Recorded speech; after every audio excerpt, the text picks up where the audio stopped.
Production here.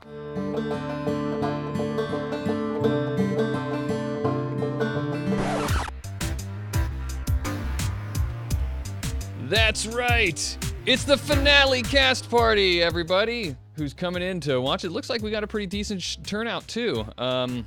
How's everybody doing tonight? Good. That's good. That's good. Yeah, really good. We're doing great. We're here to send away a final cast party. We've done several of these before, you know, in the past, but we're gonna send off the show now that it's complete. Send it off the way that it should be sent. I am, of course, not here at this party alone. I have with me the cast of the Complex Action Actual Play, and in no particular order, actually in the particular order that I wrote it down in my notes. I will introduce everybody. Well, why don't I actually go in the order of the way I have the stream layout set up here. So first would be then Rob, a.k.a. Leroy. How's it going, Leroy? It's really cold up here now. Yeah? What's the temperature like there? Cold. I mean, can you give me 41 like a ballpark? degrees? Okay, 41 degrees. Okay, that's pretty cold, yeah. It's here in Look, I'm a delicate flower, okay? here in Columbia, South Carolina, where you guys spent this whole campaign, it rarely gets below the 50s is when it gets cold in the wintertime, and it doesn't last that long. It'll get down to freezing temperatures because it does occasionally snow, but You know, I'm not among those that I mentioned here, but there are plenty of people who 50s is shorts and t-shirt weather. Yeah. Let the Wisconsinites and the Canadians start telling you about cold. Well, next in line, I'm going to cut you off so that we can get through introductions and then just free-form chit-chat here. I don't want to miss anyone. Next in line is Cassie, a.k.a. Wada. How's it going, Cassie? What's up? I'm really in the middle. It's not too cold here. I think it's freezing, but it's actually like 50 degrees, so right in the middle. Are you somewhere in Texas like you sometimes end up being? Yes, I am currently in Texas. Yeah, so not too cold, I imagine. Although Texas is Nah, big, some of the northern parts get pretty cold, I understand. Yeah, in it's the wintertime. 50. It's 50 today, but it was 80s up to 87 all weekend, so I can't complain. It was in like the upper. It was in the upper 70s here today. How was the weather there by the guy who plays Throwback, Todd? How is the weather up there? Northeast Ohio, I think it's like mid 30s right now. Oh, but you're used to it. Yeah, I mean I'm currently wearing like a sleeveless t-shirt and shorts. So Right. this is Sitting in an inflatable pool.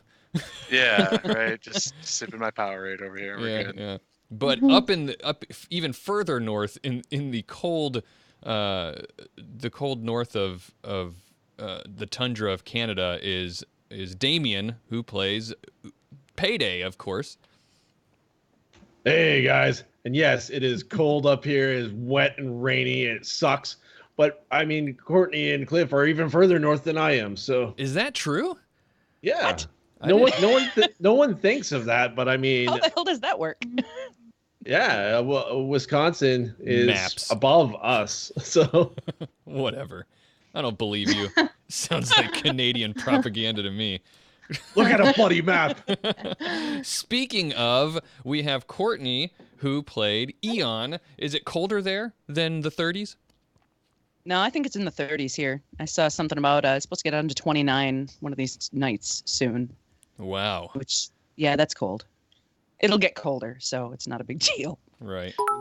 And I assume already, here it's coming, already, Eric DeMage, thank you, throwing us some cheers. That's 100 bits. Thanks, buddy. Thank you. Yeah, you know what, guys? This is your last chance to throw your support at the actual play because, sad, it's over. So if you were always looking for that opportunity to let us know how great we did this whole time, now's your last chance. I guess we just heard what the weather's like where Mr. Johnson, Cliff, Elric, where he's from, since it's the same as Eon. You guys are like literally sitting right next to each other. We are. See, look. Yeah. I actually have you guys reversed, so it's kind of like... Oh, that's going to look weird. It's funny. Yeah. So You should mess with him and switch places. Whoa. this is what you get, guys, That the with whole our time. with our very professional sounding talk show here. We start with the weather, and we'll move on to traffic in just a little bit. And yeah, but no, we've done the cast parties before, and I always loved them, and we stopped doing them for a little while, and I figured, well, we have to come back and do another one before this is all over because, they were fun. And I haven't had a chance to be on one yet, so. That's Yay. true. This is your first and last cast party. It is my first. First and last, yes. Yeah. One of the biggest tragedies of the show was your late no. joining. No kidding. Yeah, no kidding. I would have fragged it up if I'd been on longer, so, this is perfect. Well, I assume I didn't frag it up, so. yeah, we appreciate you avoiding it then. We wouldn't want you to frag it up, so. Right. I kid, of course. I kid, of course. So I guess generally, how's everybody doing in general aside from the weather? Who's sad? Is everybody sad to see it go, or are we happy, or are we bemused? I don't really know what that word means. What does bemused mean? Confused. Okay, then are we bemused? You seem pretty bemused. Yeah. Bemused. When if for Yes, those I will of you, say that I had a lot more that I wanted to do with Elbrick, so well, good. I'll be the one to speak out and say that I am sad to see it end. Yeah, I hope we get into a lot more of that before the night is over. I do remember, though, and we can tell more stories about this in a bit, but since you brought it up, I do remember when I told everybody that the decision had been made, that things were going to be coming to a conclusion. I remember you literally telling me, I think it was something along the lines of, "I'm not going to lie, I'm not very happy about it."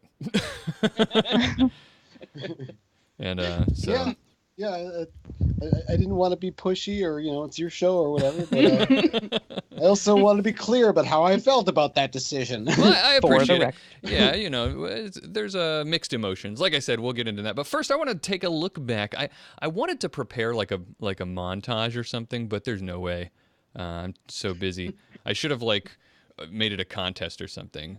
Had all of our fans here who are listening put together a montage of their favorite moments and award something to somebody. But you know what? It's too late for that. Look, just admit you're not that talented. Well, there's also that. Before we get into too much of a general discussion, I do want to make sure everybody knows that, just like I promised, this is a place where everybody gets to ask questions. And once we get to the here very, very soon after I talk a little bit about how things got started with the actual play some stories that maybe you guys aren't aware of, then we'll pull in questions at any point during the show. We'll do that, so don't feel like you have to hold them. In fact, do any of you want to volunteer to jot down? Damien, I'm going to volunteer you. Oh, thank you. You want to jot down questions as you see them in the chat, and Historically, I've definitely been the best to do this. yeah. Well, I always make Cassie do it during the Sixth World podcast, so I figured I won't ask her to do it again. Because I know we already have a couple. So, guys, go ahead and ask questions. The best way for us to notice them is if you see Garde-Manger and Quatar SR in the chat room. They're putting a bunch of question marks in the front there. That's the best way to Here's do my it. answer to one of them. That's how you do it. If you don't do it like that, I'll ignore you. That's it. There you go. You're already going to be ignored by Damien if you don't put a bunch of question marks at the beginning. It's easier for us to spot there. But yeah, so I guess a logical place for us to begin is how it all began, right? Like how the actual play really began. Take a look back. This is where the music would play, and we'd have a documentary style thing happen. But Retrospective. So what was my motivation in even starting this whole actual play? Everybody likes to do actual plays. I mean, we're seeing like a sort of renaissance of Shadowrun actual plays right now, aren't we? So many good ones right now. Yeah, they're all over, and there were definitely plenty of good ones going on. So why did I decide to start one? If I'm being honest, I had an actual play before that I did. It was very small, and I wasn't very good at playing Shadowrun, and I did it on YouTube. It's actually on the Complex Action YouTube channel. If you look way back, those videos I think might still be there. And I stopped doing that because I'd run out of time to manage doing that. And but I decided to get back into it again because I was thinking about how there aren't any. I didn't know of anything in Shadowrun that really dealt much with the Southeast, where I'm from, right? And so I thought it would be cool. I wish there was some more information about that. I'd be interested in reading it, and it's just not there. So I thought, well, I would love to work on it. And I think at the time also, Damien, you had been working on some episodes of your Informational on Violent Life podcast about world building. And, and that got me thinking, listening to that, and Rob, actually, you were on there. You were the one who talked to him about world building, weren't you? Probably. I was definitely on there for one episode. I don't know if it's the specific episode you are directly talking about. Yeah. But that got me thinking, like, oh, well, okay. Yeah, why don't I world build something? But what would I do with it? And then the more I thought about it, the more it started to creep up on me that I wanted to do an actual play. And also for a long time, I'd been thinking of, why I want to do an actual play where I'm not taking the same approach that everybody out there right now in Shadowrun anyway is taking, which is to just kind of just play and hit the record button, which there's nothing wrong with that. I mean, that's what the Arcology podcast essentially does, right? You guys just you guys are great at it, but I think you've told me, and even on the podcast before, said that's essentially what you do, right? You just hit the record button. Pretty much. Mostly. We do occasional sort of planned arc directions here and there, a little bit of discussion out of character, but I think a lot of that's actually been a result of your influence on this campaign, just me getting the idea to do a little bit of that.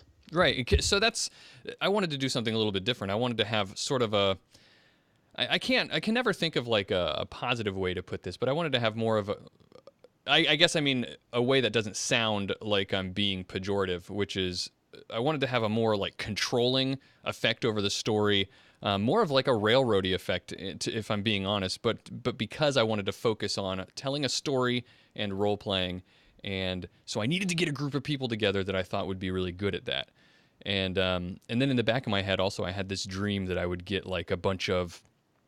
And I didn't know a bunch of people in the Shadowrun community at the time, like the creator community, people like Vox and Mr. Johnson doing I knew you guys, but not really well. And Damien, I kind of was familiar with, like we'd talked before. He was on my YouTube show, and I appeared on his podcast, and so we had a working relationship. And I had this dream, I'll get a bunch of like Shadowrun creator luminaries, and it'll be like an all-star cast. That's how you ended up with us. Let us know when you do that.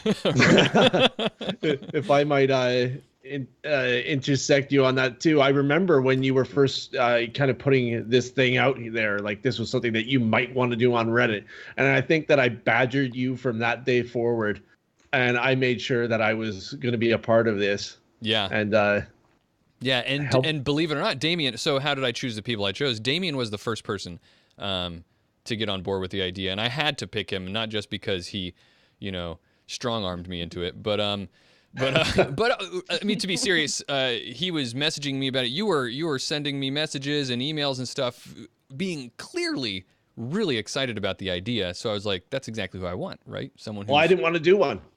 Right, you didn't want to produce one yourself, right? Pretty much. The other secret is Damien has friends and Bobby doesn't. Well, yeah, that was a side benefit. Damien recruited me. That was a side benefit actually, Cassie, because you're right. That's exactly how you became part of the cast. Is I told Damien from the beginning, one thing that I wanted was I wanted a little bit of diversity in the cast. It's kind of like a lot of the, up until the point anyway, there's really just most of the actual plays, by no fault of their own. We could have a whole nother podcast about this topic itself, but they're all kind of sausage parties, right? So, so I wanted to have a little bit of diversity there, and so I asked Damien, who do you know? that we could get, and you were one of, if not the first name that he mentioned, because I think he had played with you on Runner Hub. Was that it? Yep. Yeah, our characters had played together on Runner Hub for at least one run, I think, with Violent. Actually, I played with Vendetta Violent, right? I think Yep. that's who you were. Yeah, you did. I think it was Patty Wagon that ran that one. Yeah, Patty. We've stormed a college, Right. I think, at WashU. Or something like Right. frat party. And so, and then I think the next person to or maybe have been right around the same time was you, Rob. You were, I think, Damien. We were brainstorming names, and Damien and I both had thought of you. We'd both dealt with stuff you've done and different things, different contexts, and we thought we'd love someone who knows the game really well. Was one of the big reasons. It's hard to remember a lot of the motivations, but I know it was someone who was really good at it, because that's another thing that I thought would be great. I'm not very good at Shadowrun, so I was like, let's get a bunch of people who are really good, so this can be easier for me. Which I think I've been publicly honest before is one of my secrets, not so secrets. And then who was next? Obviously, Courtney and Todd, you guys came later. But I think I didn't really have any hopes of having someone like Cliff, like Mr. Johnson on at all. Again, this is early on before I really knew you very well, Cliff. But you, Cliff, again, approached me. I was on his... I think I invited myself onto your podcast. Wasn't that what it was? I was working on this actual play, and I wanted to promote it on the Arcology podcast. So I was kind of bold, and I said, "Hey, can I come on there and talk about it?" And you were... They'd been doing some segments for our podcast, which I'd been always hoping people would do. Yeah, and yeah, you came on the podcast, and I think you mentioned you were doing this thing, and I was like, that sounds like fun. Can I play too? Yeah, after we did the interview, you did, and I tried really hard not to sound like too much of a fanboy, and I was like, yeah, I guess you could do it. That'd be good, But in my head, I'm thinking, yes, of course. So yeah, and back then we also had I think I invited Christina. Yeah, Christina, who played Haley. Yes, exactly. And Christina was on... I couldn't even remember her real name. Yeah, Christina. She was great, wonderful, and she played Haley at the beginning, and it was great. Back then, of course, it wasn't WADA, it was Pillar. But, yeah, so like I said, we had a storytelling RP focus. And there are some fun things we did. Maybe I'll put some on if I haven't already. Oh, hold on. Go ahead. I think we should probably take a moment to say that this entire thing, spoilers for this campaign, are fair game. Yes, can we say absolutely. That? Well, I warned people. Have listened to the end before you got here. Yes, I warned people on the regular episodes as they were being released. When I announced when it was going to be, I said, I'm going to take a little over 2 weeks off before we do the cast party, because it's your guys' responsibility to get caught up and listen, so that... All right, well, yeah, I just want to do one last very obvious verbal warning, so you have no one to blame but yourself if you stick around and you found out something you didn't mean to because you haven't gotten around to listening to the end yet. Yeah, exactly. So we got together. I was really nervous. We did like one of the food fight scenario to kind of get our feet wet and get familiar with each other, and then the rest is history on the podcast itself. So did you ever release that food fight thing? I think you did to patrons or something, didn't you? It might be out there for patrons. I know some of the planning episodes were. I should put them on the proper feed. Why not? Juice this thing for a couple more weeks. Yeah, kind of milk this for everything we got. So because I did record it and whatnot, kind of, but I'd love to hear some of your guys's. So Rob, start with Rob. When we first started off, you obviously agreed to do it. What were you thinking about had you done any kind of an actual play before, outside of just like streaming on or recording on YouTube or something like that? Had you done anything like this before? There was it's actually kind of a funny story. My first getting into Shadowrun started with the Gamers Tavern actual play. It was the first Shadowrun that I actually ever played. Oh, yeah. And I don't think any of the episodes I was involved in ever got released due to how things played out. We then tried to kind of rekindle that, which is actually up on my YouTube channel. And then we ran into some more issues with people liking it, certain people that are like, yeah, maybe you guys shouldn't do this as an official thing that's sort of related to one of our guys. And it's like, so this is the first one that's actually gone to like completion. the it's first actually one made that's it out there. Made it past the censors. Yeah, basically. Other than like the one-shotty stuff for the Runner Hub or whatever that I was involved in that is up there. But this is like the first ongoing campaign thing that has been released with the intention of being released in an actual play that I have been a part of. Yeah. Well, if nothing else, I try to follow through. So there you go. Cassie, what were you when we first got things started and started doing things after that first food fight thing? Where was your headspace? Were you did you think that you had made a mistake? Only in making a very black trench coat character in what was going to be such a pink mohawk game. Well, to be fair, the food fight is kind of like a pink mohawk scenario, right? Come on. I know, but it was just pink mohawk is an attitude and a play style. So, well, not that a is scenario. True. That's true. And I got some of these guys to give me some questions for to ask each other, and I know that Cliff had a question along those lines for actually both Cassie and Rob, but I think since Cassie you're talking, Cliff, do you remember what your question was? I've got it here if you don't. I think I just kind of briefly asked, like, what really happened with Pillar? Yeah, I know you kind of wanted things to go in a more black trenchcoat direction, and I know Elric started trying to pull trying to plan things out that way. Of course, the immediate run after the word sort of blew up, and that dovetails a little bit into my question for Rob, but I don't know if you want to keep those separate or not. Yes. No, so I think like a more of a session 0 probably would have helped, or maybe if we'd made characters together, I think we probably would have had an all better idea of what we were going for. Well, we did do that. We did before. that, and I've got it on. It's recorded, and so you can't say we didn't. Oh, we didn't we? Yeah. Yeah, but That's I been don't. so long ago. That was over a year ago. I barely remember that, honestly. Yeah, I don't remember that at all. We did talk a lot about that, a lot of backgrounds, but I don't think we spent a lot of time talking about playstyle, to be fair. Yeah. No, we didn't, as far as I know. I remember divvying up like the jobs, like me being the face or whatever and stuff. But, yeah, we talked a lot about background and stuff like that, but yeah. So you think that that's just what it was? You built that character with one playstyle in mind.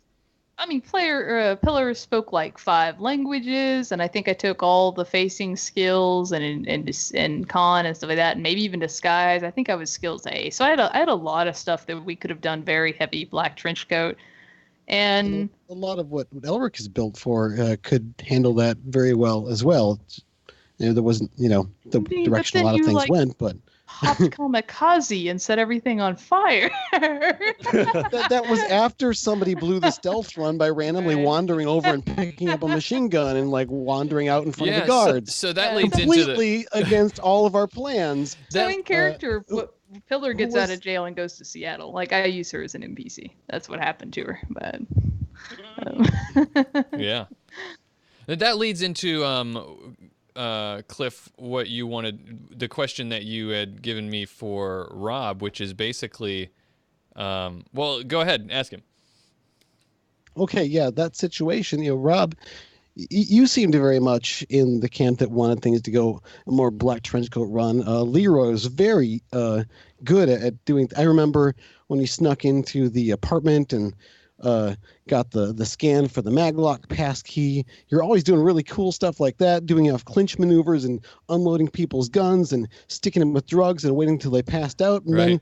then when it came to this one run where we're like, yeah, we can either go in there and kill all these racists or try to stealth in and get away with the people.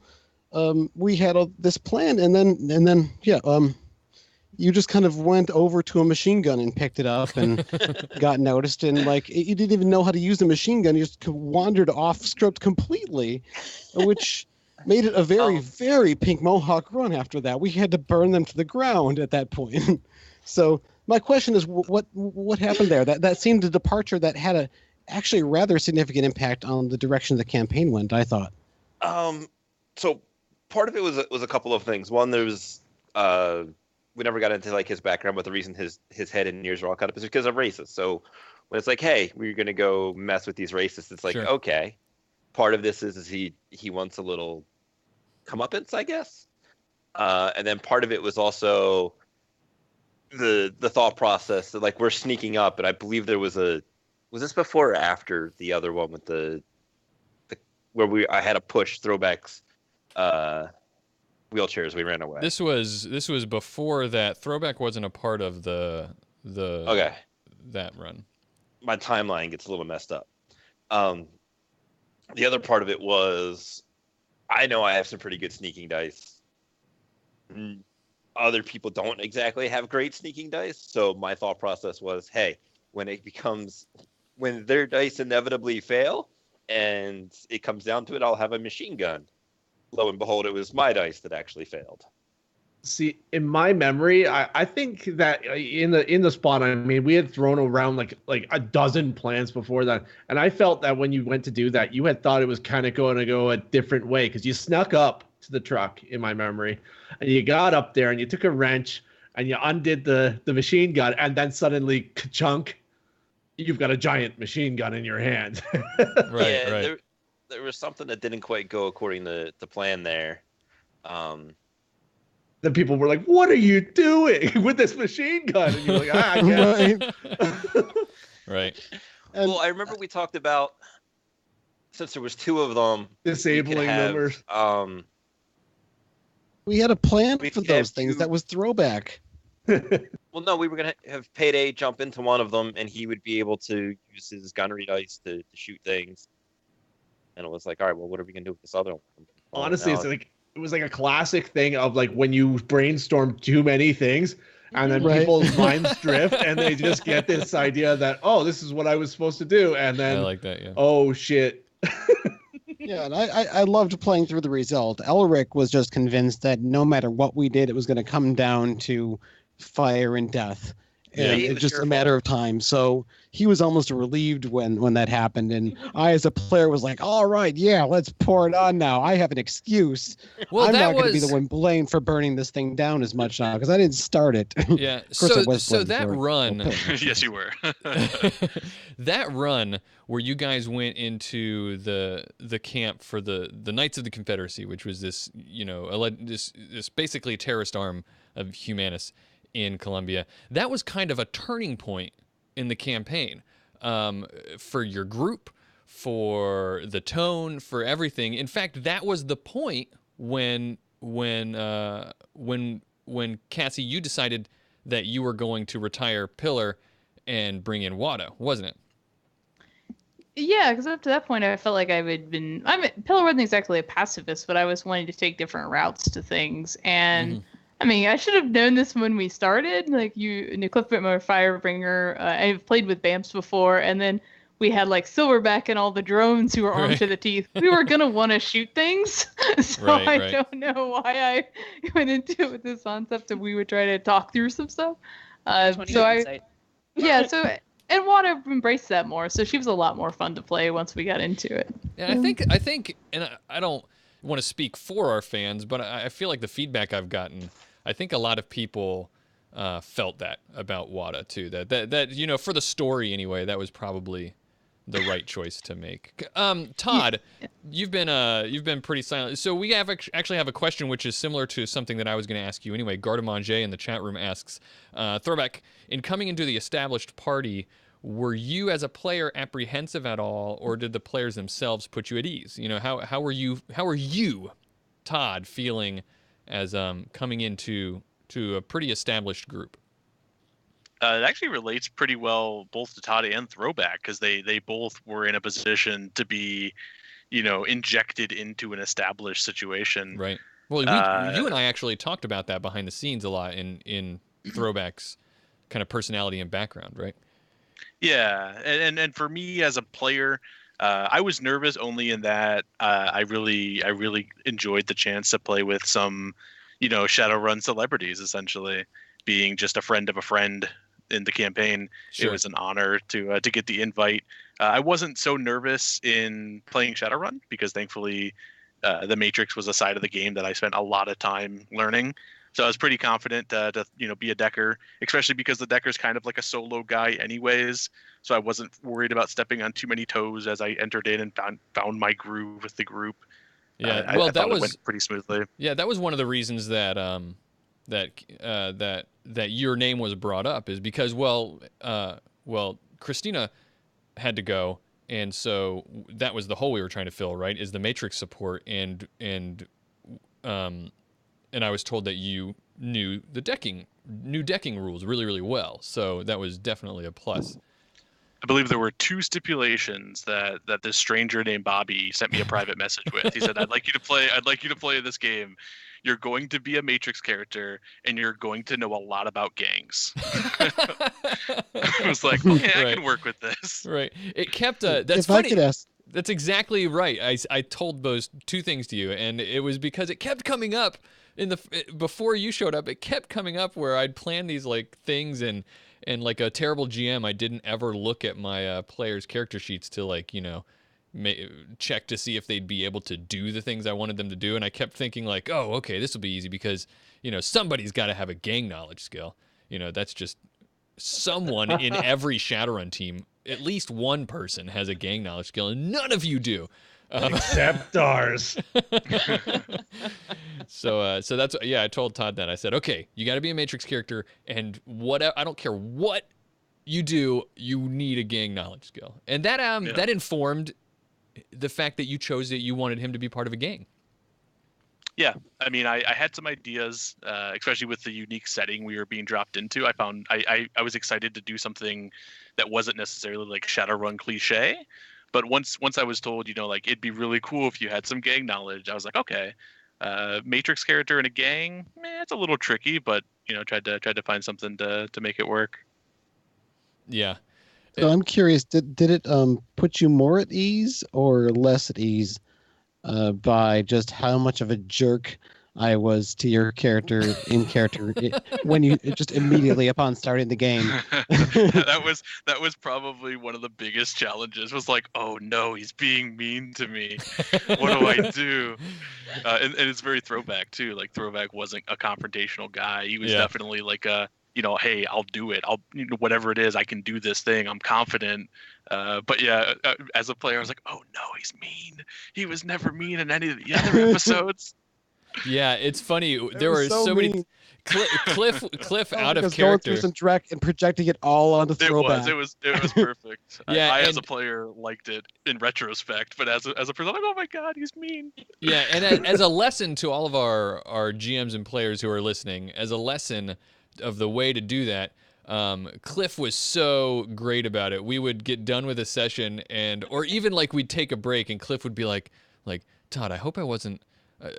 I hope I wasn't being too like much of a jerk. This is just Elric. I don't hate you. It was like the second thing he ever said to me. Is right. It occurred to me that I'd never discussed this with him previously, and I'm just instantly just treating his character like direct.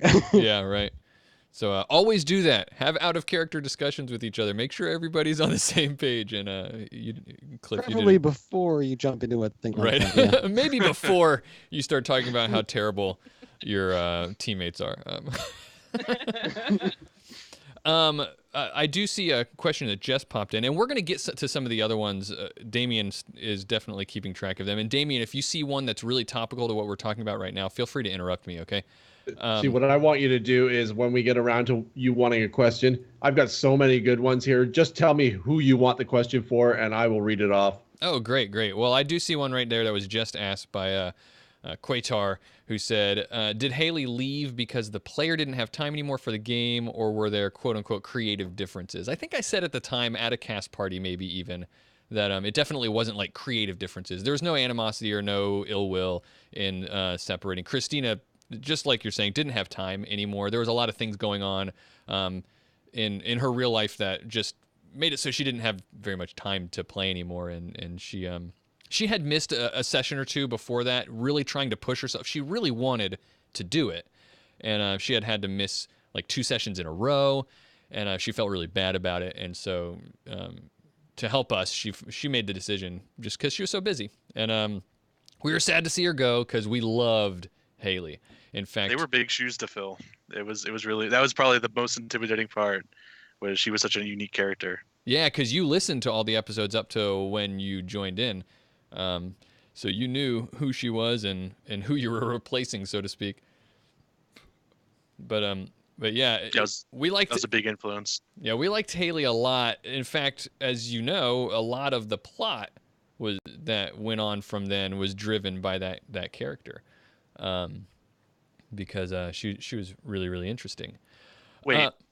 You mean to say she influenced a giant 8-headed Haley monster? Oh, no. Well, not that part. That was total coincidence that you guys ran into a giant monster that was an amalgamation of a bunch of Haleys. Okay. It could have easily been a giant amalgamation of any character, right? Right. I just rolled a die, and I forgot to take her name off the list, so that's what happened. It could have been a pile of paydays. So that's a great question for you, Bobby. How did it feel when obviously you had started writing this whole backstory and then suddenly the player was gone? Did you have a moment of panic when it first came up? If I'm being honest, which this is the time to be honest, right? Yes, I did panic right away. I had a lot. The Patreon, and I think I noticed, Damien, so when we get done here, related to Patreon, I think there is 1 or 2 Patreon-related questions that I saw in there. So find those for me for when I get done with this. But the Patreon, one of the things that I was doing with it was letting patrons vote on backstories of characters to explore, right? And the very first one that everybody picked was Haley. So I had spent a lot of time crafting this arc and building up like ideas and who people behind the scenes that were, who she was, where she came from. Because Haley, if you remember, had amnesia, and so I got to play a lot with that as a GM. That's really fun when one of your players one of your player characters has amnesia. You get to be really creative with that, and so I got to do that, and I had all these ideas, and I had to like pivot on all of them because she wasn't going to be playing anymore. I did get to keep a lot of that story in. I found a way to do it.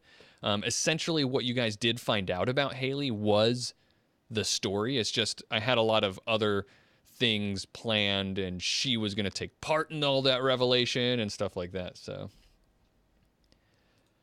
like I said, Damien, there was a Patreon question. What was it? So Gardemanger asks Bobby, did you find the popularity of the Patreon overwhelming in trying to incorporate the submissions into the campaign? Absolutely, and I think I've said as much. That was, if I had to point to one single biggest challenge that this whole actual play posed to me, was that there were so many people who were excited to participate. To give some context, I don't know how many people who might have come in later don't know. To give some context, when we were crafting the world and doing a lot of world building, I thought that I thought I was being really clever, and I was like, you know what, I'm gonna totally make this a lot less work for myself, and I'm gonna get patrons to build this world for me, right? And so I made it like Patreon stuff at certain levels. You could submit NPCs or or organizations or groups or like locations in the world, and they could write it up and everything, and I would work it in. And I got so much of a response to that, and I never got to include everything, and it was so difficult to find ways to insert these characters in meaningful ways, because part of me, I felt bad. Some patron NPCs got it felt bad to me that some got a lot of attention and other ones got almost no attention, even though I put him in. Like what's a perfect example is Z-Trip. Z-Trip was submitted by a patron, and he was like an essential character in our campaign. I think much to where you're going with your mind frame going, I've got another question here from Eric Damage. Asks, there were a number of NPCs submitted by supporters. Which one of the ones you didn't get to use did you most want to? Oh man, that's such a good question. I am going to refresh my memory. I'm going to have to pull up the list. And so what I'm going to do in the meantime, while I'm going to use a podcaster trick here and get somebody to start talking while I look something up, is I am going to get Courtney had, like I said earlier, I had gotten some people to well, you know what is even better? So tell me, Courtney, obviously you played Eon, which was never intended to be, from the beginning, never intended to be a character at all that was played by anybody. While I look this up real fast, tell us a little bit about what was going on. You came to me to say you wanted to do it. What was going on in your head, and why in the world did you volunteer to do such a thing? So, when Cliff first started in with this, he had asked me in passing if I wanted to join up, and I guess he mentioned something to you. At the time, I was too scared to try to play Shadowrun in front of a bunch of people who not only like ran things of their own, but were GMs and therefore knew all the rules. Trust me, I can relate. I was terrified. So I turned it down because I'm a coward. And then later, you had put out a call to just anybody who was a fan of you on like Twitter or Facebook, whatever, asking for someone to step into a very specific role. And so basically I just sent you a message, said, hey, I'm interested. I don't know what possessed me, but I'm glad I did. Yeah. It's funny because you had always been in my radar of people I'd love to have on the show. I mean, I said earlier I wanted to have females on the show and women on the show, and so obviously, being that you're on the Arcology podcast, your name obviously popped into my head because you're one of the few that I am aware of, or was aware of at the time. So not that that's the only reason. You're an amazing role player. Yep, thank you. I didn't mean to instantly agree with that. Sorry. Well, you are. Anyway, so I was delighted to hear. I actually, in a way, felt bad, and this isn't on you at all. This is on me. I opened it up and said like, "Hey, I need some people," and I think I opened it up to patrons first, and I was like, let's I want to hear from people. If you know anybody, or if you yourself are seeing this and you want to do it, then come on, and there will be a whole process and stuff, and I'm looking for people. So let me know if you're interested, and then probably I'm going to get in trouble for saying this, but Vox Courtney, you sent me that email, and I was like, all right. I started drafting the email. I was like, okay, guys, submissions are closed, and we're done. So we found somebody. You told me there was an audition. Right. Right. So I was super ecstatic to have you on. To answer the question real fast that Eric DeMage asked, the one person that I kept looking for an opportunity. I wanted to find I wanted to craft like a run that would be sort of like a downtime run that would be a really good way to spotlight this character, but some person had submitted a character named Tens, and who was it? I should give them credit. because I liked this character a lot. It was James No, that's the name of the NPC. The NPC's real name. Tony Mullins is the patron. Submitted this character Tens, and it's a movie Trid Star that he I think it might have been a character of his, but he wrote up this whole backstory about what he's doing in Colombia and all this kind of stuff. But I really wanted to, because I had this like image in my head of this like flamboyant Trid Star / Shadowrunner that would need some help with something, and so, but I never got the opportunity. So back to talking about Eon. So correct me if I'm wrong, but we had no idea what we were getting into, did we, Courtney? With AI. No. Nope. I certainly did not. I was in abject terror during more than one session, I can tell you. I'll be perfectly honest. It's ridiculous. And if I'm being honest, I had to learn about an AI character once. Me and Damien had the idea. We were like, what should we do? We want another person on the cast. And I had this wild thought. I was like, oh, what if Eon? What if Eon was like an actual place? So, because I thought, why inject another new person for people to get to know? And I think to give some context to that, and to kind of answer a question that was earlier asked, no, she was never meant as a character, but one of my things that I wanted to accomplish with this character was to essentially continuously upgrade and update Eon. So when this kind of opportunity came. So it made sense, because we had talked a lot behind the scenes that was going to be a goal of Paydays, is to somehow, like you said, upgrade her continuously. It was going to be a constant goal. And we'd even toyed around with the idea of having this sub arc, or a story arc where Payday would be actively trying to find ways for her to become sentient or something like that. So the seed was there, and it made sense, and that's why we went with it. But to Rob's credit, Rob, you warned me, didn't you? You said don't do an AI. Who, me? Yeah. Be the voice of reason? Right. Clearly somebody else. Rob did warn me. He said, this is going to be challenging, to be diplomatic. And it was, but one of the things that we wanted to do was tell the story. It was storytelling focused kind of thing.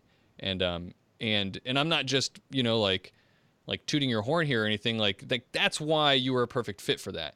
It is because I didn't care so much about whether we got the rules right. I mean, from the very beginning, we were changing and fudging and house ruling AIs. But behind the scenes, she was often just freaking out. I don't know how to do this. I don't know what matrix actions to take or which things I need to do. And I'm just like, just forget about let Throwback handle all that. Thank you, by the way. And you can just kind of do what he tells you to do in the Matrix, and then occasionally, do something, or you kept occasionally doing things on your own that weren't necessarily things that Throwback would have advised you to do. No. But I'm. I just told you, forget about the rule stuff and just focus on role playing the character, because that's what you've got. And anytime you kind of were able to get into that flow, it was just amazing. Yeah, some of the best moments, in my opinion, of the actual play were between Eon and Payday.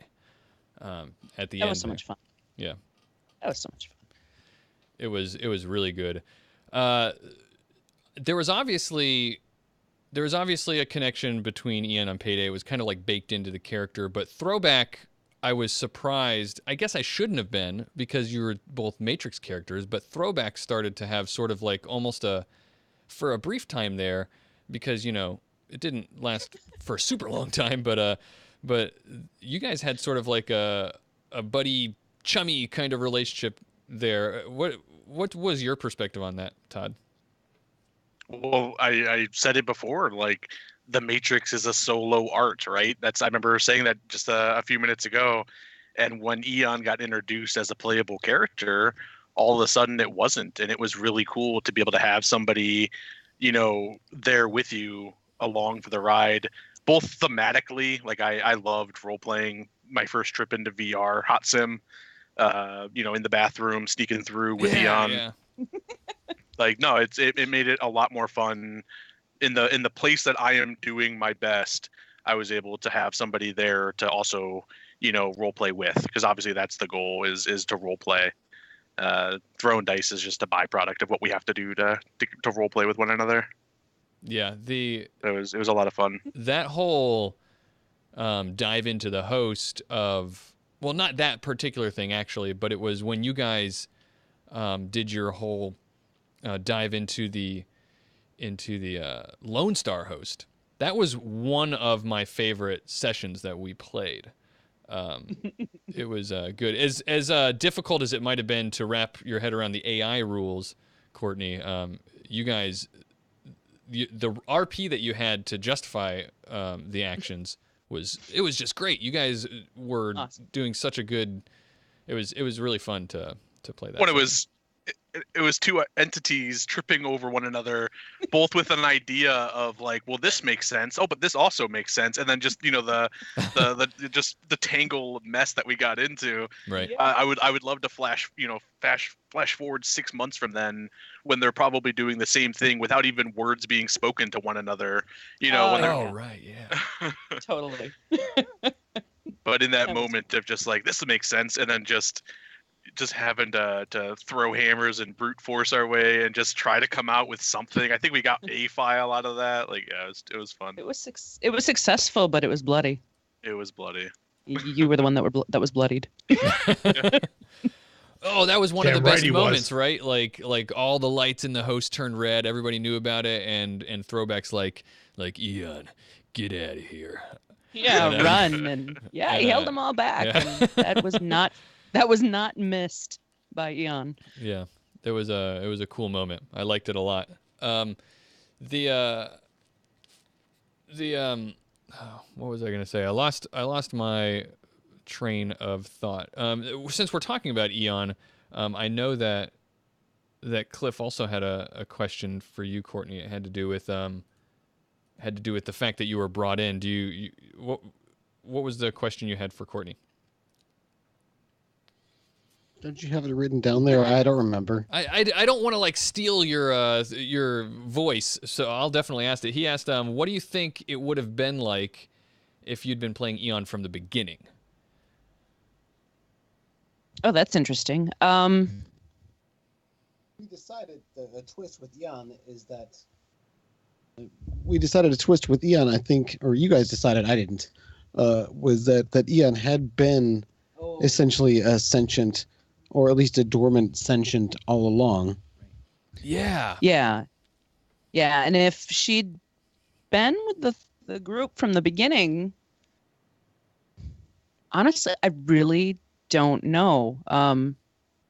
I had so much fun kind of running wild with her, even though I didn't really get that wild with her. I kind of wanted to get that wild with her later, but that's why I'm eager to answer that question about where is she in 5 years. I think I explained all of that to Cliff a couple weeks ago or something. So I know exactly what she's doing. Yeah.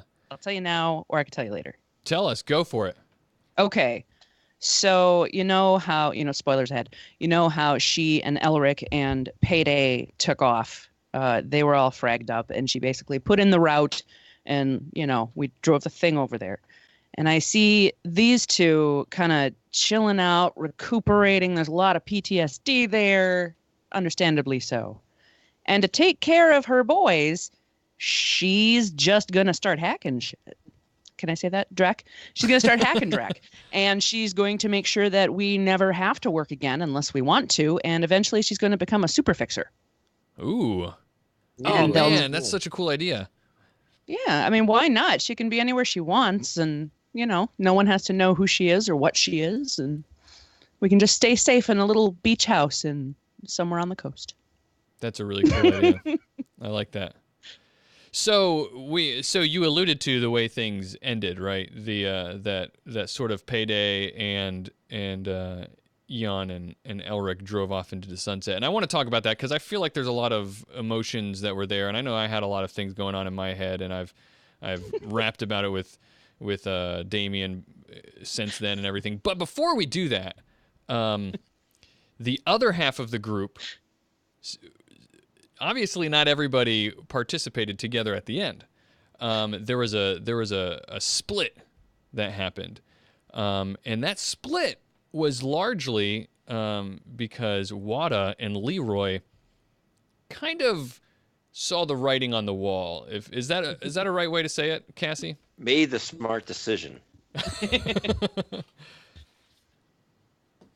Yeah, there's some fights that we didn't have any reason to be there. Like there was shit was going down, and we just decided to split instead of like take on something that didn't really seem like it would benefit us to do. As I believe that they just killed Throwback's dog and murdered other people, and it was sort of like. Was there a house burning by the time we left, or was that after we I think left? there was a garage burning. You saw the house burning from your plane as you were flying away or whatever. Yes. Yeah. Yep. So. Or at least that was Elric's family's house. I'm not sure if there were other houses burning before then. Well, there was the I did garage listen to the that episode. burned. Yeah. Yeah, the garage. And the house. And that was all happening at exactly the same time as everybody. The other half of the team was leaving. Clearly, I think overtly, Leroy was the first one to make the decision to GTFO. Right behind the scenes, by the way, when we split into two groups, we played those sessions separately, and I called the Leroy, Wada, and Throwback group Team GTFO. So. What? I know for me, I think it was the first minute in the scene where Leroy bailed on everybody right after we got ambushed, and so that was immediately like the fight or flight thing.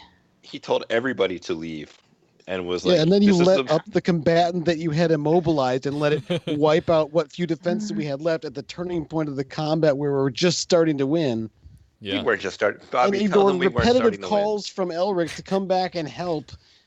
Yeah, Bobby us get out. I had to burn Edge to get Wada out of there. Yeah, and that's what I wanted you to do. Had those was guys. burn Edge, and more people would have burned Edge.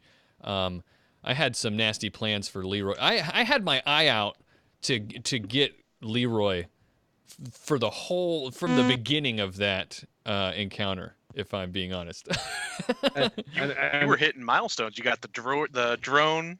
You bastard. It all fell apart the moment Leroy left us out to dry. Well, he did I am actually, maybe this is controversial, but I'm actually, if I'm to be honest, I'm with Leroy. That was the right move. Because I was doing everything that I could to because speaking from vindictive GM perspective, Payday is always ruining my days by mowing down everything. So I got what I wanted there. I destroyed Silverback. Did I get Party Girl too? You got Party Girl too, yeah. Yeah, so I got both of them. I was like, frag this. These guys are going down.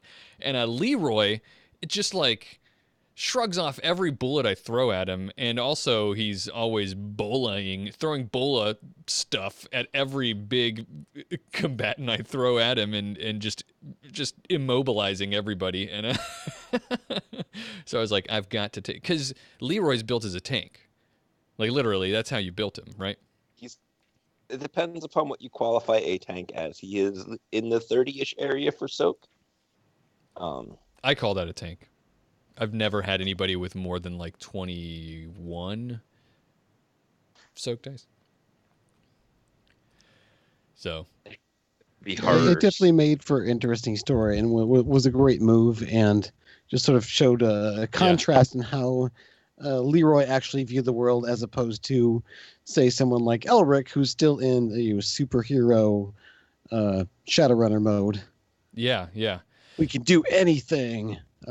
Kind of thing, and thinking of Leroy as this just total, bulletproof action hero. Bullets were bouncing off of you. Why would you run away? And then just having that follow up. I think one of the tragedies in the story was how Elric put put Leroy up on a pedestal and then judged him so harshly when he reacted in a normal human way to a very nasty situation where everything was falling apart. Metahuman. Yeah, metahuman. Right. So I mean, we talked a lot about that kind of stuff behind the scenes, and yeah, I liked that sort of like fall from grace from Elric's perspective that happened with Leroy. You know, like Leroy was, like you said, like Elric idolized Leroy. So I think that definitely contributed to how angry he got about it. But you guys, we talked a lot about with Leroy Wada, Team GTFO. We talked about how are we gonna end things with this half of the group, right? And who was it of you guys, Cassie? Was it you that decided that you wanted to take really try to take a more black trench coat approach? Finally, I think so. I can't remember if it was that. I feel like me and Bamps and Todd had talked about it a lot off camera in Discord or stuff. So It was like a general consensus, I think. Yeah, I think it was a very general consensus because we had even talked in character about, like, Wada agreed with Leroy that they should have GTFO'd, even though she was grateful to Elric for getting her out. She probably would have done the same thing. And so we all just kind of made the consensus of, like, let's do this and get out. And there's a wall. It's a very intimidating place that you built as far as getting out. So I didn't feel like there was a way for us to just try to run the border sort of thing. Right. So. Right. I vaguely remember an actual conversation was like, let's team make bad decisions is going to stay here and go very loud, combat-y, pink mohawk-y kind of thing. So let's be different than them to give the show contrast, not because it's a better decision. Yeah, sure. That was definitely factored in, you know, you guys actually brought that up before I did, and I appreciated that consideration. You know, from a storytelling perspective and from a show production perspective, you know, you guys said, like, they're definitely, like you didn't know what they were going to do, but you're like, they're definitely going to go loud in this big bang finale. Let's have something different, a contrast to that. Yeah, so that was good. I liked that. We had an idea that there was, well, Elric was involved. Everything was going to be on fire. So right, and it certainly was. But that was fun. So I guess we should definitely talk about the ending for the other group, and then I want to try to plow through some of these questions. Maybe let some of these questions that the chat is asking us drive the direction that we continue to talk about things for the second half of our show here. But so you guys, was the pink mohawk approach? I can't remember exactly how the conversation went. Was it like a foregone conclusion? When we had the conversation about how we were going to end things, did we even talk about that, or was it just did it go without saying? Yeah, I don't think either Elric, Payday, and Eon. I don't think anyone was interested in sneaking around at that point. It was pure vengeance, at least from my eyes. Right. Yeah, pretty solid there. Yep. So of course, to give a little bit of context, the whole story about the ending there, the way we decided to wrap things up, is everything bad that was happening to everybody was orchestrated by this guy from Payday's past. His name was Mr. Mayhem, who's actually the guy that Payday killed. It was his best friend and Shadowrun teammate. And Payday, his past, he betrayed his entire team to save his own ass, and kind of like in a weirdly sort of taking responsibility for his own terrible ideas and actions kind of way, decided he was the one who was going to put the bullet in his best friend, Mayhem, and shot him and he was dead. Took his jacket even to be a constant. I mean, I love Payday as a character because he's just like weighed down by this jacket that he wears that is literally the jacket of the guy that he betrayed, as a constant reminder of how much of a dreckhead he is. In his hot weather, like. Yes, and exactly. Colombia is muggy and humid, and you do not want to be wearing a jacket ever. But he did, and it was gave so much gravity to the character. But anyway, he came back looking. So what happened was Mayhem was, and yes, this is a little cheesy, but sometimes you got to be cheesy to tell exciting stories, right? Whatever. I'm not like a professional writer here, but I said, what if Mayhem actually didn't die? What if, what if he did, but he was possessed by a Shadim? How did we pronounce that? How did we decide, Cassie, when we did that episode? How did we decide to pronounce Shadim? I think it's Shadim. Okay, That's Shadim. right. All right. Shadim. Always said I just shed say him. shed him, and That's the way. I also say Tyr Tangier, so So that disqualifies you from most of our super fans. But I'll stick with Shadim, and we decided what if he got possessed by a Shadim, and when Shadim possess the person, they get a lot of their memories. So I thought, wouldn't it be cool if he was just, this Shadim was overcome by this feeling of vengeance that Mayhem would have had because of the memory of being betrayed by his best friend, and then he hunted him down. And that's who was orchestrating all this, because Shadim don't, they like to really screw with people. So they figured that out in a roundabout way. They managed to figure it out and go after him, and that's what they did. It was this big explosive thing. So what was did you guys, let me ask you this, did you guys think that you would make it out of that last session alive? No. not necessarily. No, I wasn't really trying to. Yeah. I was going in like John Wick.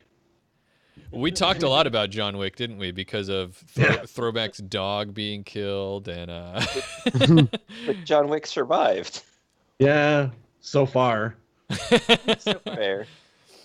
And I did have that sort of moment where I permanently burned off my last point of edge to pull off what I needed to do at the end. And I was sitting there with no edge and not enough karma to buy another edge. I'm like, here's how it happens. This thing just needs to do one thing, and then squish, there goes Elric and the spirit he just summoned. But yeah, no doubt. It was going into it, I didn't know whether you guys were going to live or die either. I had decided for once. I always criticize myself for being this is almost a joke now, I'm too easy on players. And I decided that if ever I'm going to just pull out all the stops and try to kill my players, now has to be the time. And I did. I burned edge to summon a Force 12 spirit. It was not enough for the job. Right. I just don't think you were prepared for your players to pull out all the stops that we had in that position. I will say that everything out. The tactical error I made was forgetting that there was no reason for you guys to save any of your Nuyen, karma, or edge or anything. Yeah, we spent everything we had on that, and that was actually thematically appropriate as well as mechanically appropriate. Yeah, and I think the two worked very well together.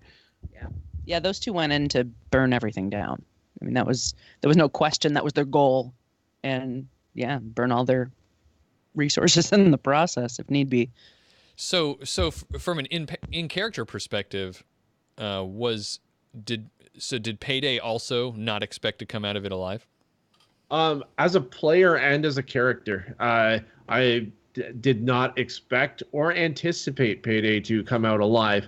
I expected at some point where I might have to put myself in the way of harm's way to get either Elric or Eon out of there, and I was prepared to do what I needed to do. So when I left, the kind of like, I think that like there was a gravity after we left that was felt, and I truly didn't, I guess, I was in as much shock as the character probably was that Payday was still walking. Yeah.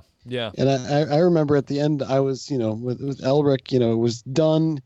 It was, the spirit came back to let him know that the job was done. He was just looking up at the dead faces of his family represented in that spirit, and one box away from dead with low pain tolerance, and from the drain of summoning that spirit, and I think I said his hair just all turned white.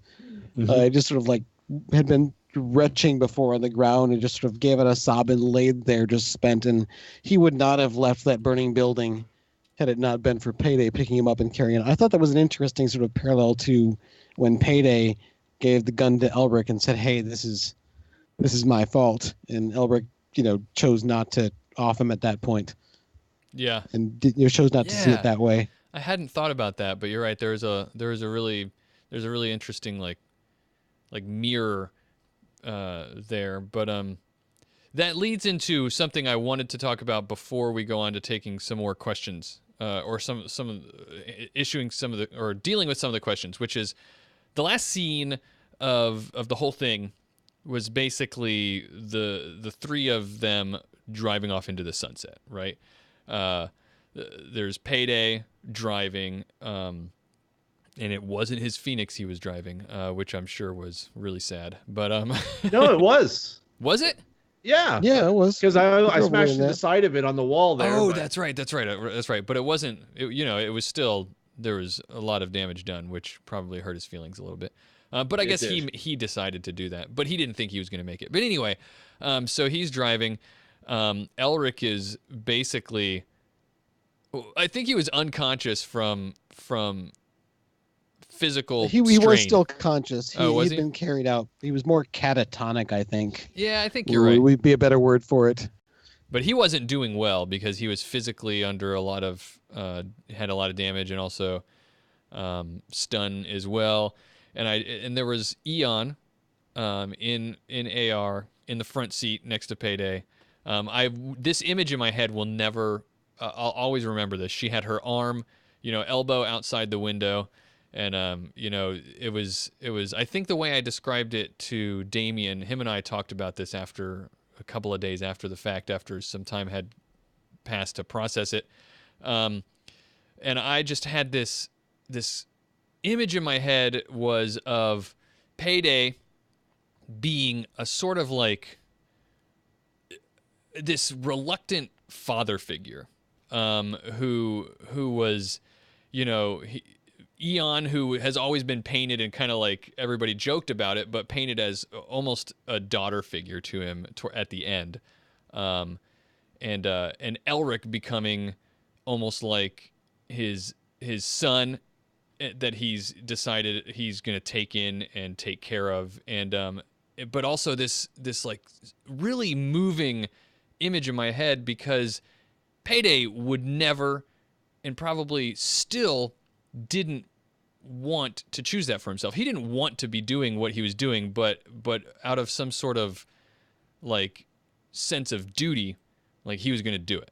It was his responsibility now, and he was, like I just had this image, like if it could have gone to, a sitcom later, I could have seen that as well. But the three of them were just going to be together forever, like in my head. It was a really, I mean, if I'm being sappy, it was a really beautiful scene in my head, the ending there. So, have you seen I sort of Logan? see. Go ahead, Rob. Have you seen Logan? Not yet. Yes, Yeah. I have. Yes, I have, and I think a lot of the same feelings I saw when it got in that movie, I got from that same scene. Like you were describing the scene, and I'm like, this sounds really familiar to something that I remember.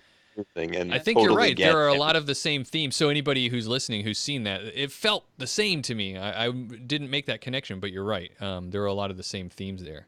I know you had a sort of interesting perspective, Damien. I'm not sure the perspective you're talking about, but I know I threw something in at the end of there that I actually ambushed you with. Yeah. In the fact that I hadn't spoken about it because Payday actually didn't much care until after that moment, and that's that he actually did have a real daughter out there, and it's like, well, now that we went through all of this, maybe I should actually find her. Right. So I want to set up on leaving something that they would be going to kind of do. So when we're driving off into the sunset, there's, that they're still active, Yeah, exactly. And I think that segues nicely into us answering some questions, because I think I did notice a question that someone asked about will there be any future actual plays, right? Wasn't that one of them? Who asked that question? Yes, there was. Let me see right here. Yeah, Zarin Black says, "Will we get another podcast in the future?" So the answer to that is yes, and I don't know exactly what it will be or when it will be, but wouldn't it be cool to do like a mini series for exploring like Payday trying to find his daughter, and there'd be something that happened there, and it'd be a neat way to revisit like those characters and stuff. I'd be certainly game for that. Yeah. Likewise.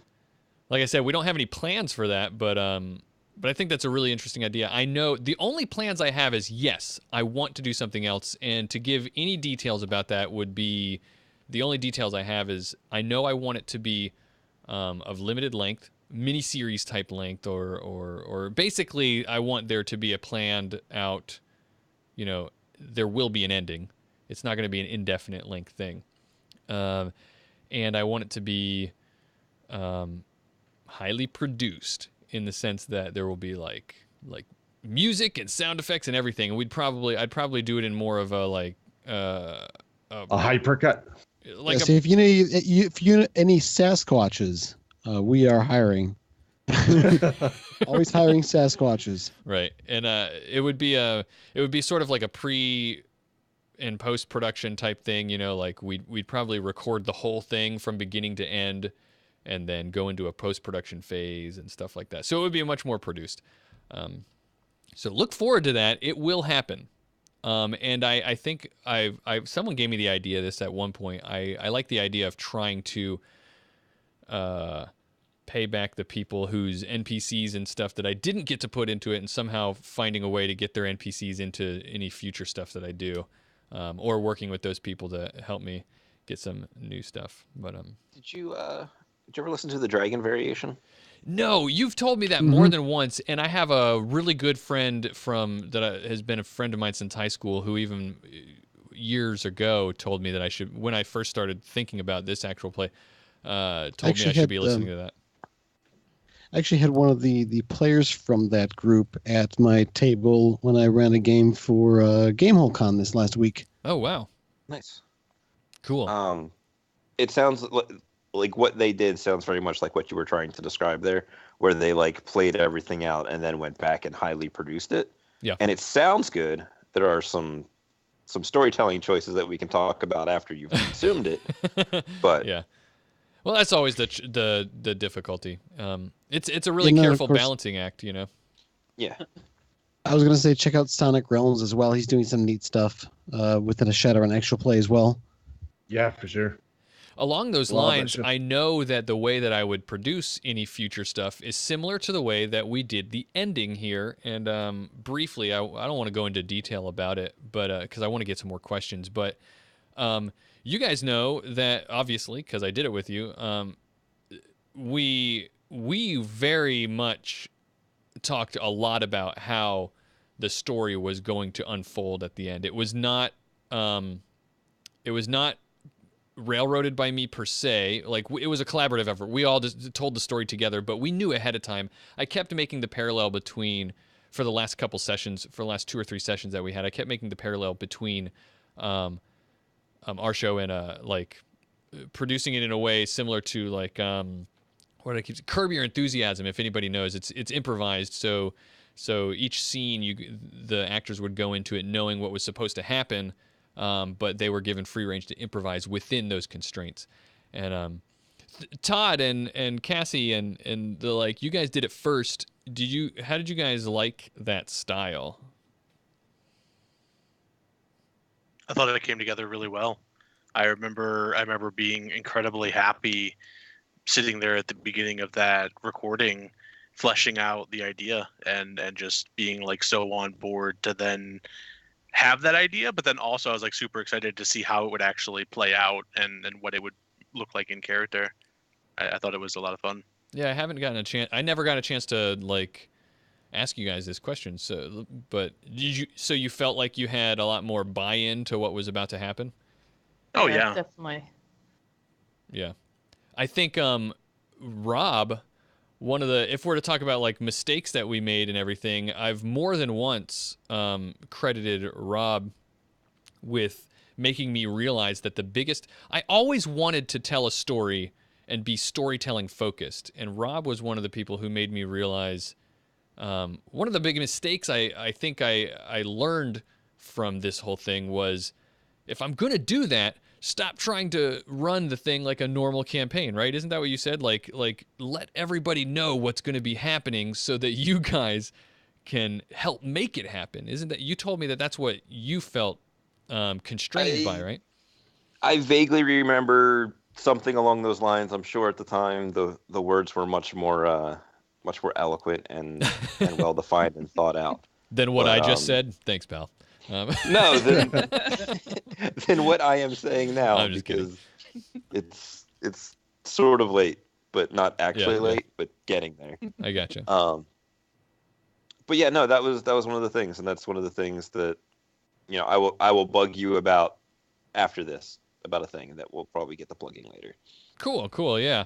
So Gardemange asks, and then I'm going to get some questions from Damian Watto. Will we hear the Valley Girl accent again, maybe on a special Six World podcast episode? Let's hear it now. So I did this voice quite often whenever we do runs to Cal Free, and they would run into like Bimbo Jenny all the time, especially at the boat shop whenever they were gonna get a rental boat and then go steal a yacht. Yeah. So that's one of the reasons I ended up deciding to play Watto. It's because it always went over really well with all my players when I did it. I was surprised, if I'm to be honest. It would be fun. I was surprised. Really? when you first said that was what you were gonna do, I didn't say anything because I always said I want you guys to play your characters, and so, but in my head when you had suggested Wada, I was thinking a Valley Girl accent the whole time. This is not gonna work. This is gonna be annoying as it got hard toward the end of I lose it somewhat toward the end of the show. Well, that worked so great. You lost it, quote unquote, but I feel like whether it was on purpose or not, you lost it exactly at the moment when the team decided we're getting out of here. Like this is serious now. That was kind of my thought, where I think Shit Wada got real. probably Yeah. So I think because Wada doesn't even have a reason to have a Valley Girl accent. She's voodoo and like half Haitian and I think Japanese or something. Right. But I think she would probably do it to get people to underestimate her a little bit or act dumber than she is to get other people to influence things. So whenever it got all stressful and it just went away, I thought that was very fitting. And I bet it works too. It was another one of my favorite moments when we really finally got to see Wada just like the guy who Wada had that negative quality. What is it called? Tough and targeted. Tough and targeted, where every month she's supposed to get approached Jumped by somebody trying to prove me. Yeah. Yeah, jumped by someone who's trying to prove themselves as being better than her, right? And we kind of tied that into her. What is it? Was it combat or was it urban brawl background? Yeah, so we never got too much into it. So I imagine Wada's job for Evo was she was just some ditzy secretary, right? She went out and got coffee and took phone calls with the Valley Girl accent and like filed her nails while sitting at a desk at reception until she got fired. But while she was there, she did become like massively or at least semi-famous for the area for the Evo Combat League. So she was a ditzy receptionist during the day and a whip-wielding adept at night. Yeah, so we didn't get to explore that quite a lot. One of the reasons being that if I was trying to tell the story in a certain way, I should have informed you guys so that we could all work on that together. But what I was going to say is that moment when that guy jumped Wada while Throwback and Wada were on their way to the bar to meet the rest of the group, and he's like, I'm going to take you out, and then she barely even tries. She's just like, seriously, can we not do this right now? And I'm he's busy. Like, and he's like, no, we're going to do this. And I think you just whipped out your monofilament whip and just like sliced his gun in half, and he ran away crying, right? Something like that. Yeah, it was. Yeah, it Definitely was. did a cold shot. But that That was was the first time I played an adept, so it was fun. yeah, that was another one of my favorite moments. Is the point that I was making? My favorite moment with her was really at the end. At the very end, we were getting ready to leave the bar, and I'd never really fired my bow, and like all these gangsters or Yes! whoever those people are just show up, and I'm like, I don't have time for this shit. Just pick up the bow and Yeah, run around. from my perspective, it was like you in your head, like, and you can hear it in that episode if you listen to it. In your head, you're thinking, "How are we going to handle this? Let's just get out of here and go. Let's like, it's a bad idea to get into a fight right now." But like I could almost hear the moment when you were like, "No, I haven't shot my bow yet. I'm going to kill these people." I used to get shock arrows. I don't know that I killed anyone. Right. A lot of bruises. Yeah. Pin someoe's foot to the pavement. That was Yeah, fun. I took yeah. like you wrote in on. the Turkish bow martial art, and I had actually been spending my karma to learn all these maneuvers and then never used any of them until the end. Right. The only thing I remember about the bow is you being like, "Wait, I only have one arrow." That was when I first got it. Like I think Wada's like first run, right? I'm like, oh, I only took one arrow. We're on a boat. Yeah, you guys were on the boat, and that like crazy adept guy comes in. That one shot did some damage though. Like that was not a wasted shot, but it did get it did almost get you killed. Then I was under a net like the rest of the. Yeah. Well, that's how good of a shot it was, right? Like they were like, "She's a problem. Let's take care of it." Yeah. But yeah, that was cool. So, Damien, are there any questions for what do we There got? are questions for everyone. How about we haven't heard from Todd in a while. Is there a question for Throwback? Yes, let me see here. All right, Garde-Manger asks Throwback. We already kind of answered this one already, so yeah, we don't need that one. Then Whatever. Is there another one? Yeah, let me see. Yeah. Good old Riopleg asks at one point Throwback mentions that he had a reason for his old school wheelchair and his name. What was up with that? Oh gosh, the throwback. I mean, it was obviously a big, just easy slam dunk cliche in the fact that he is one of his qualities was latest and greatest. I was saving up a ton of money for a project that Payday and I unfortunately never got to bring into the light, which was going to be a super wheelchair. But until that point, it just makes economical sense for a man who lives on the Matrix to not want somebody else to take control of his wheelchair, right? Like that is his biggest crutch. And so having the throwback just synergized too well with that. But there was the plan for a glorious monstrosity. Elric was going to detail it, Eon's riding shotgun, and it was going to be a great super wheelchair. I wish there had been more opportunities, but I don't think it came across in the show as much as probably either of us would have liked. That Throwback had like a pretty beefy athletic skill, right? Like he could handle himself on and off that wheelchair. Yeah, Throwback wasn't born handicapped. It was a thing that had happened somewhat recently, all things considered. And prior to that, he was a fully capable, although a bit reluctant ganger. And yeah, after the incident, instead of letting it get him down, his general good attitude just made him want to try harder. And so yeah, he had a very high athletics. Or gymnastic skill, rather. Sorry, wrong system. Gymnastic skill. I think I took a specialization in the balance, to try to pull off some of those maneuvers, like getting myself downstairs, for example. Yeah, So, at the beginning he it. was annoyed on the first run that he went on. And thanks, Riopel, by the way, for the bits thrown at us. Really appreciate it.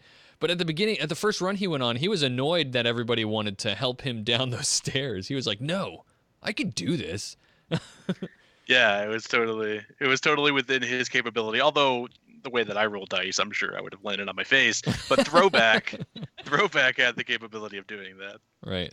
That was another fun moment. The when Leroy, things were going to hell there in that particular run at Blue Data, and Leroy just grabbed Throwback's wheelchair and said, "We're out of here." Yeah, I didn't like it for a lot of obvious reasons, but mechanically, I'm like, wow, my action economy is improving immensely by not having to run anymore. This is really gonna open things up for me here. Which now that we're mentioning that and thinking back on it, it's like it makes perfect sense at the end when Leroy was like, "Nope, we're out of here," because every other time that things had gone wrong, he would just grab Throwback's wheelchair and start pushing. Yeah, that's a really good point. It set the precedent for sure. That's a really good point. Every time the Drek has hit the fan, Leroy's been, let's get out of here, guys. Like this is not the wall, or that we need to die on. Yeah, like we've done the job. Let's get out of here. Right, or the wall. It's not the hill that we need to die on. Sorry. The hill. Sorry, I mix my metaphors all the time. I mean, if you're part of the Night's Watch, it would be the wall that you have to die on. Yeah, and in Colombia, in the future, there is a wall surrounding the city. So, I know that we got a question from. What do you want next? We got a question ahead of time from Jeremy Hopkins, or on Twitter, his name is Querketum42. He asks, "Why did?" Sure, you said that right. He asks, "What things were there that we wanted to explore that we didn't get to explore?" That was my question. I was about to say actually that I wanted to definitely ask this one because Courtney, you sent me basically the same question. What did we want to reveal or do or get to explore that we didn't? And I know that there's a lot that I didn't get to do, but one of them, to get the ball rolling, one of them was, I feel like I didn't, and maybe I'm wrong, this is just from my perspective, I feel like I didn't sell the wall around Columbia as much as I would have liked to. That was it was one of the first things I imagined about Columbia. And I didn't, but I don't want to get everybody's opinion because I want to get to more questions. But Cassie, is there anything about your character that you didn't get to explore that you would have liked to? I don't think so. I think I had water pretty fleshed out in my mind, and most of it kind of came up. I think I wanted to really see more of the horseshoe and talk to Boker. I think he was the one contact that I don't feel like I got to do enough with. Yeah, he was a contact that was submitted by a patron, and Pillar had that contact. And yeah, I made sure to keep my contacts whenever I changed characters and gave them a backstory. And it worked out really well because he was a Voodoo Street Sam, yeah. So he fit my tradition background as well. Yeah, so. Yeah. I think if I had to say anything else, it would be. Well, there is one thing that I wanted to do. One of the biggest themes I wanted to explore in our campaign was the theme of humanist and racism in the South. And if you look back on the story, it definitely was going in that direction for the first half, I believe. And when we got to that run where you guys, it sort of was, I was going to start ramping it up big time when you guys went to that Knights of the Confederacy run. But about the time that happened, sort of, I guess I've thought a lot about this. Why did I shift away from that? Because I shifted away from that theme. And I think at the time, like real life politics started to become a thing, and like it's just very race driven and all sorts of other I stuff. think right? I started to get really tired of dealing with that day to day, and I was like, I don't want to like. Not only do I not want to think about this while I'm doing this show that I'm producing for people, but also like I think I was partly worried that it was going to feel forced and like way too on the nose and stuff like that. So I kind of shifted away from that. And I feel like that's unfortunate. I wish I didn't, not necessarily that I wish I didn't make that decision, because I do think I still would have made that decision, but I wish I didn't have to.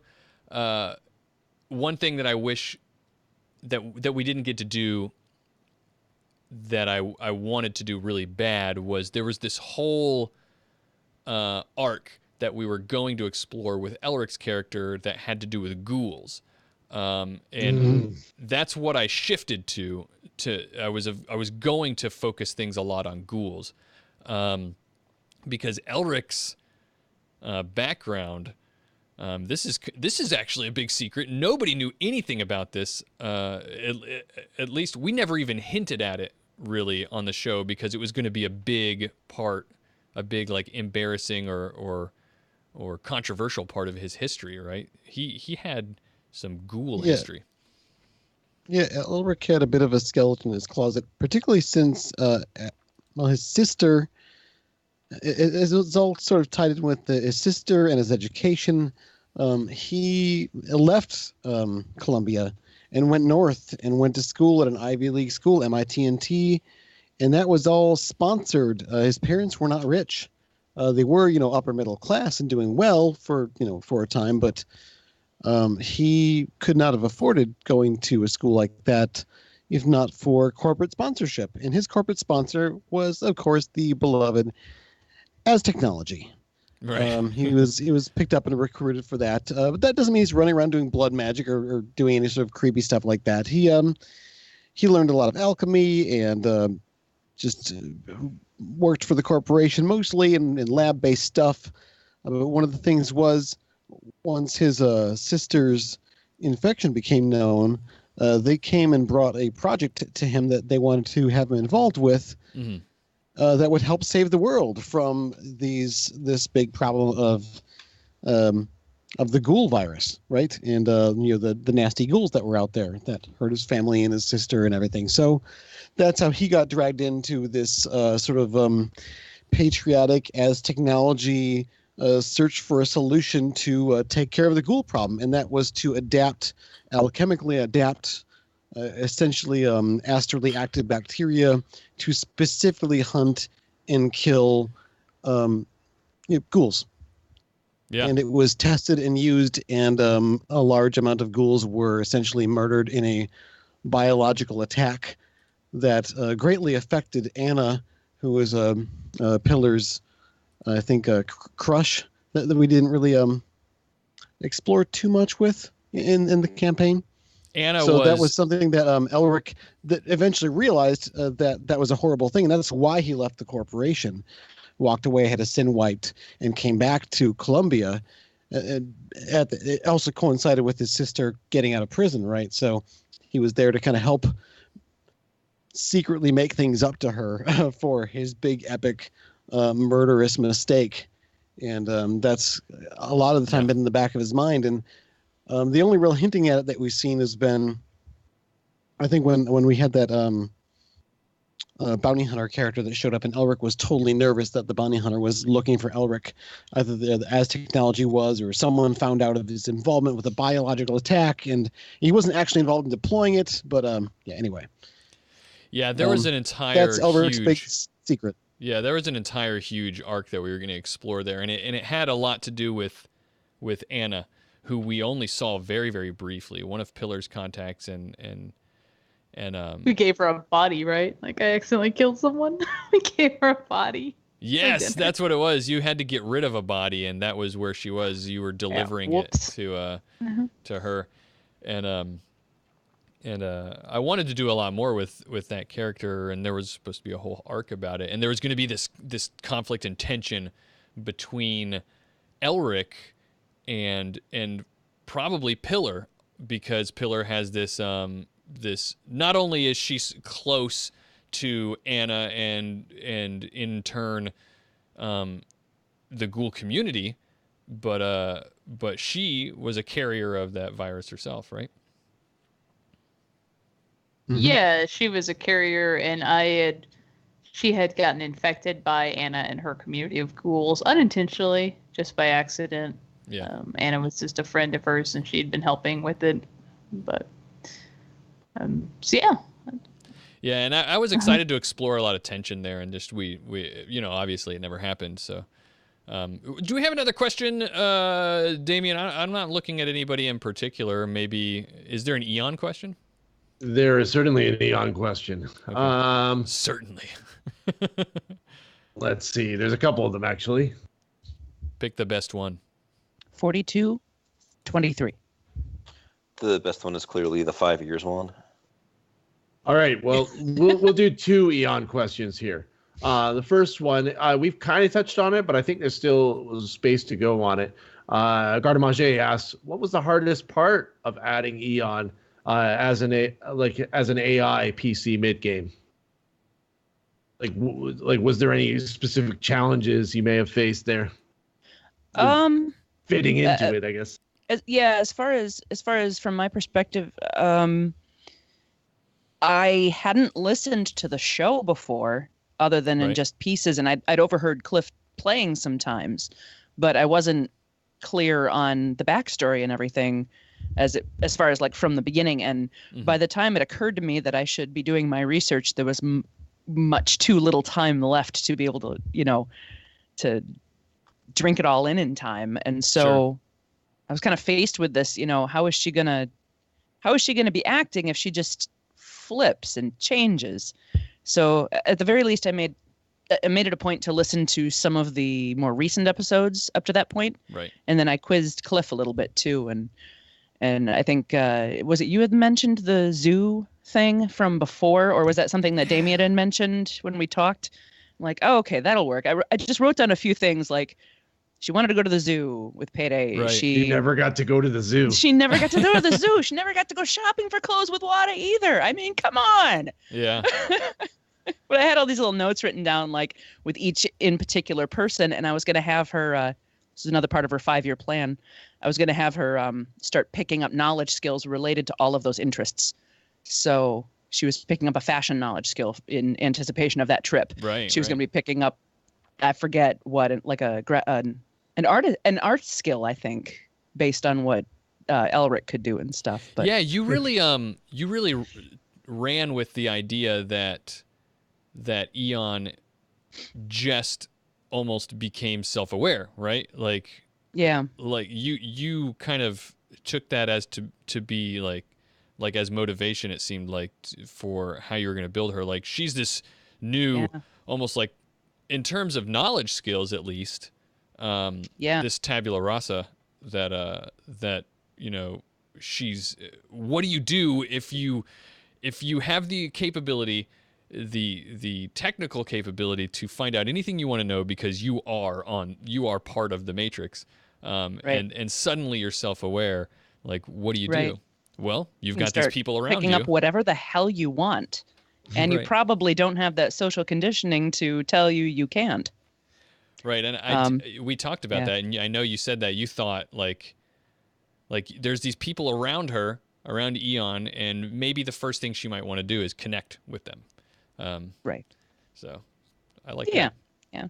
And of course, there was a second part, but the actual second question was by Katar SR, and it was actually for Damien Eon.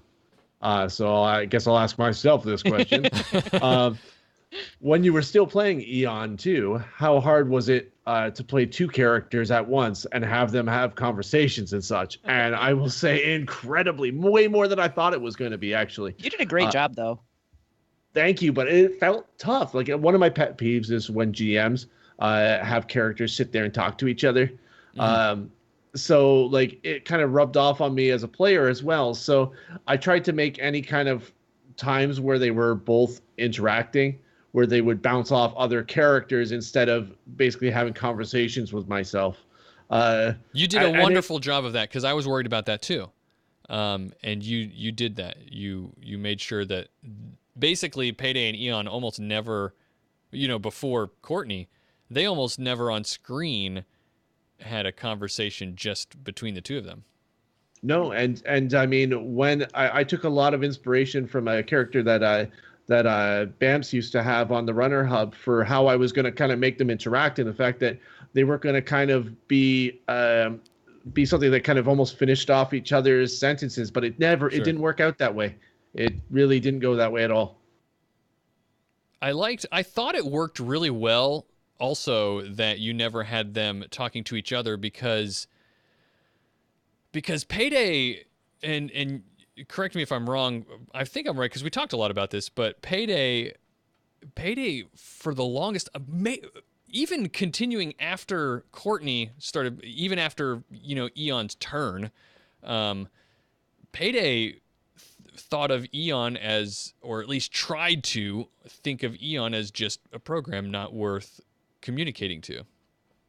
Yeah, it was something that I was trying to always hit home in a way where Eon was Payday's humanity.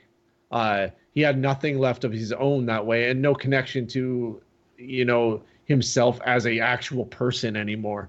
So basically, it was like, okay, you are the only thing that's good in my world, and you're the one who reminds me to be an actual person and not to be a complete scumbag and hurt and kill people at random.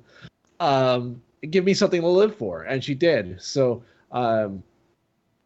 I guess when she became her own person, it became very real for him, and he kind of went into a bit of denial because now it's not she. It's almost like she shouldn't have to do that for him or be that. Sure. Yeah. Influence, like she's now better than that. She shouldn't be dragged down by him at that point. Right. It was cool. Do we have another? Do we have a throwback question? Let me see here. We may have run out of throwback questions when we kind of answered some of them without directly addressing the question itself. So. What about Leroy questions? Leroy questions, we do. Let's see here.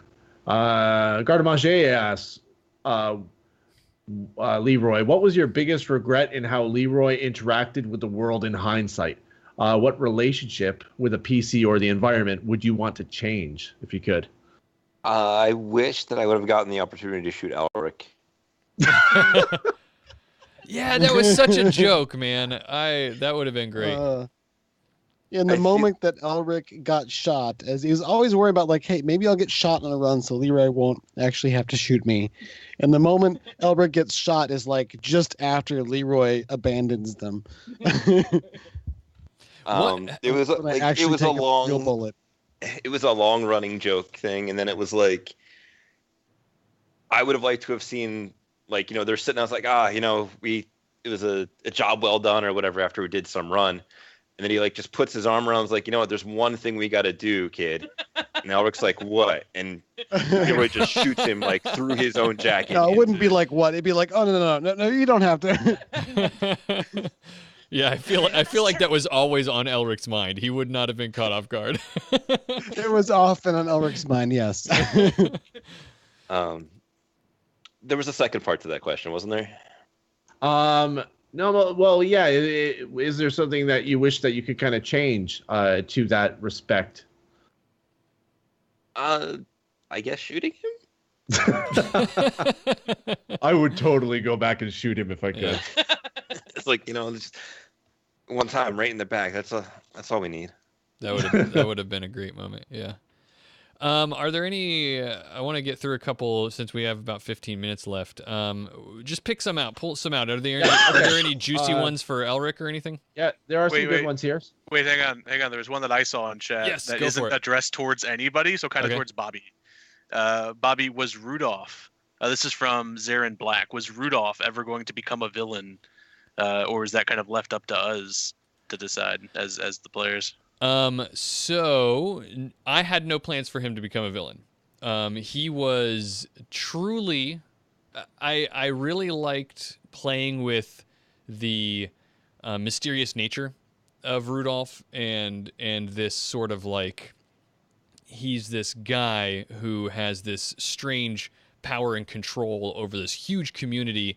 And I was trying to paint a picture of him being potentially nefarious. Early on, before the campaign started, there was a whole like world building episode about him, and it was just a story that I wrote about how he, keeps control over things. And so he's this guy on the surface who goes around and he's everybody's friend, and he knows everybody who's in the horseshoe and lives in that community and the university.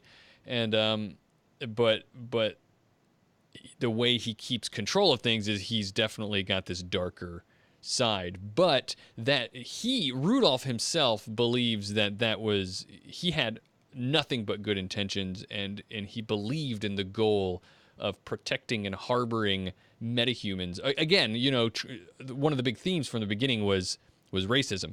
So he believed in harboring a safe haven for metahumans, and just the downtrodden in Colombia in general. And but his approach to that was that somebody has to make these tough decisions, and do bad things in order to create that net of safety. And he had like backdoor dealings with politicians and stuff like that. He was a very well-connected person in Colombia. But no, to more directly answer the question, no, I didn't have any plans for him to be a villain, but I know that you guys were very suspicious of him. So it's possible that it could have gone that way. Shadowrunner's suspicious? Payday liked him. I know that Elric started to really turn, because didn't Elric suspect that he was I mean, I kind of painted it this way to sow dissent, but that he suspected that Rudolph was behind Haley's problem, right? He certainly suspected foul play, though he was happy enough to be proved wrong in it. If I'm to, he just want to make sure everything turned out okay with Haley, and he was annoyed with Rudolph for keeping information from him. He didn't really see any reason why he would hide it so much from our team, and she wouldn't be able to speak to us or anything unless he had done something really wrong to mess things up for her. So if I'm to, so that's one secret that I can reveal that I don't know. I think I told you guys. I might not have told you guys this. Haley was actually, so here we go. Just to paint it real quick. There's a politician, a person part of the South Carolina state legislature, representative, who had a daughter. I don't remember offhand what the daughter's name was, but she was a technomancer. Who was not like super aware of her powers, but she knew that they existed, and she worked with this politician, worked with Blue Data to see if when trying to figure out what her problems were and everything, to cure her, so to speak. And they did a lot of research on her, and there was a lot of backdoor kind of like keeping information silent because of all the nobody wants to, especially in South Carolina and Colombia, nobody wants to know that you have a technomancer daughter. But so they kept it secret. But part of that deal was that they were going to do research on her, and that's where Haley was a clone of that politician's daughter. And that's where she came from. She awoke. I mean, you guys saw the stuff that happened there, and we would have explored more of that if the campaign went on longer. But she escaped basically, and didn't know that she escaped, and spent a year in hiding, and she didn't know anything about her past. And so yeah, but Rudolph knew about that because Z-Trip knew about it through other things that we would have talked about before. Z-Trip is always trying to just hack everything to, hack the system. Hack the planet, and because that's what Z-Trip's all about. And he found out about her and tried to reach out to her and get her to join their group so that he could help her and get that information out and all this kind of stuff. And Rudolph took her in, but later found out about the politician stuff. But he was trying to protect himself too, because he had a connection with that politician who was helping their community stay together. Like, there was all this intertangled web of stuff that was going to happen around that, but it never we never did it. So what other questions we got? General questions or anything? All right, let's have these quick then. All right, if Elric would Kater, SR, or whichever, if Elric would meet Leroy later again, how would that go? Ooh. Well, I think Elric came to terms with that Leroy was more of a regular person and not the thing that he put him up to be, and really kind of regretted the harsh way he spoke to him and never really getting a chance to set things right. but it depends on how long after, because Elric's pretty broken at the end of things, and I don't see him speaking audibly for at least a year, if not longer, before he actually opens his mouth to say a word. I see him sort of quietly making art somewhere, wherever Eon has figured out to kind of hold him up for a while. And you're just kind of interacting with her, sort of playing between AR and VR and working on his art and such. So I'm not sure what sort of situation that might be, a year or 2 or 3 years later when they happen to bump into each other and crossing paths. I think Elric would be pretty reticent and awkward. Yeah. There was one. I'm not sure. Go ahead. Would Leroy actually approach him, or would he avoid him, or would he, attack him? He wouldn't That's what I'm curious about. He wouldn't seek him out or anything, but I imagine it's that kind of thing where you bump into him and it's like, let me buy you a beer and we'll have a sit. Right. There was one in there for Cassie, for Wada, I know, about her Yes. debt to the Narataki. Oh, that was actually what I was going to. Narutasha the Narataki. Yeah. Yeah, Eric Damage asks, did Wada ever pay her debt to the Narataki squeeze, or did she just hope that whoever was coming for the team and their families would settle the debt? What? Like Narutasha, I never fleshed out like what her job was in Evo, but Evo's a multinational corporation, so I feel like running to Denver might have been the best option, right? The corps don't have as much control in some areas of Denver. But no, I feel like even if she managed not to pay it for a while, she would eventually find Narutasha or vice versa. I feel like they have a really unhealthy relationship that I don't know that Wada would completely stay away from. Right. So she probably will eventually pay it back. I remember when we were leaving, you brought up that you had this debt to repay, and it was just like, why? We're leaving. Yeah. Yeah, She'll find us. You don't understand. She'll find us. Yeah. You see how many arms she's got? She'll come. The game says so. Yeah. The game says so. Well, and I also think that Wada was actually a little bit scared of her. Like, I imagine she was probably she was on the swim team, but I imagine she probably had a lot of strength and stuff and could probably beat up Wada. Would probably be physically imposing even though she's huge. This makes it even funnier that you've got that tough and targeted flaw. If she was afraid. Yeah. Oh yeah, that would have. I mean, we were planning to campaign that long, but that would have been great if she had been like the final person to come after me. Final boss. Yeah. Whenever I got enough money to pay off my in debt and the tough and targeted, just do them both at once. So.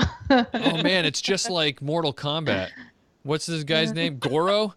Goro, yeah. I totally think Shiva was the female version of Goro, but yeah. That's how I pictured her in my mind. Yeah. That's great. What else? We got a couple more minutes left, Damien. All right. Here's one that I know is near and dear to your heart, Bobby. Yeah. Zarin Black asked, did you guys make all the drug addiction rolls?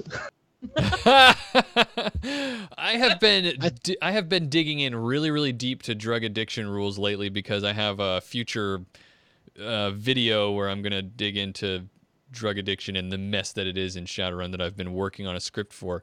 No. We were pretty on top of making those rolls, I think, but it really didn't matter because who fails an addiction roll in Shadowrun? Right. There was, apparently Cassie has, there was a point at which I started to just get frustrated with, I've always felt that the addiction rolls in Shadowrun are terrible. But we started playing this game. He insisted on not home ruling, and I'm like, well, yeah, I was, and that's what I was gonna say, we're Cassie. Not going to. Halfway through. I was gonna admit that absolutely. That Cassie's right. Like at the very beginning, we talked a lot about house rules, and I said, no, I want to do my best not to house rule anything. I had plenty of reasons for that, but I won't go into them. But I did say that. So eventually I got frustrated with the addiction stuff because, like you should. I don't fault players for doing this. Like you should, people like Cliff and Elric who are taking psyche and everything. He would behind the scenes. He'd be like, okay, so I got this much more time before I have to make an addiction test, And so I guess I won't take any psyche because the addiction test is coming up, and then that way it'll fall off and I won't have to make the test. And like behind this, I'm like fuming. I'm like, I hate these rules. And so, and because that's what the rules allow you to do. And so we house ruled it about over halfway through.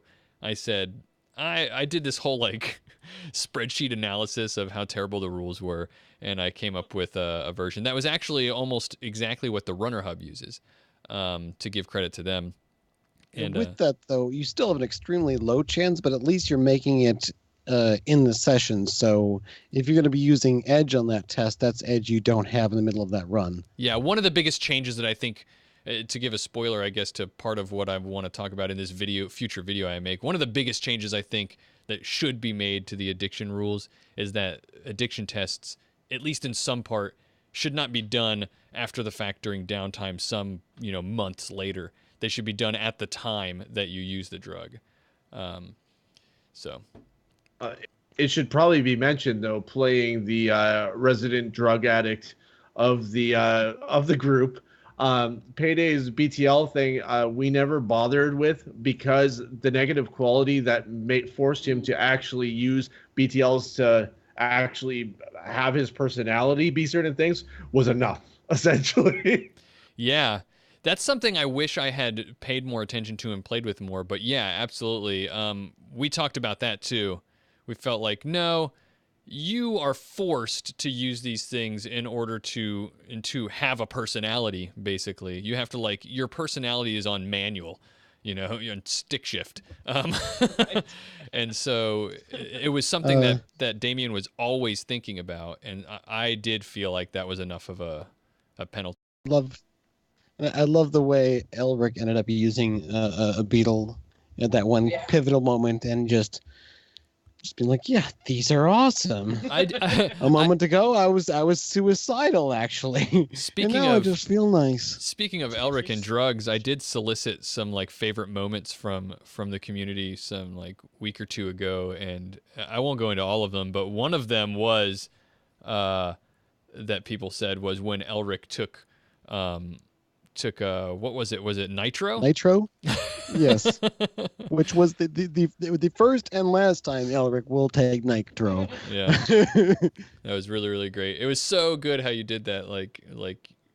You literally played him as speaking 100 miles a minute and really loud. And well, yeah, you've got there are really useful role-playing tips in every single one of the drugs descriptions. If you're just using the drugs as a stat boost, you're doing it wrong. It's a really fun role-playing opportunity. Just really. Let's pick out one more really, really good question, Damien, and then we'll call it a night. Though I do want to mention a couple of things before we go offline. Sure, I really I'll give you a think chance to do that. Yeah. Sure, but let me pick this question then, because I think that it is useful, or it is pertinent. Okay, so this is actually towards Mr. J for Elric. Did Elric's family factor as heavily into your thought of where the campaign would go as it did, excluding Pillar, of course? Yeah, I certainly didn't plan to have them all murdered. I mean, that was all Bobby.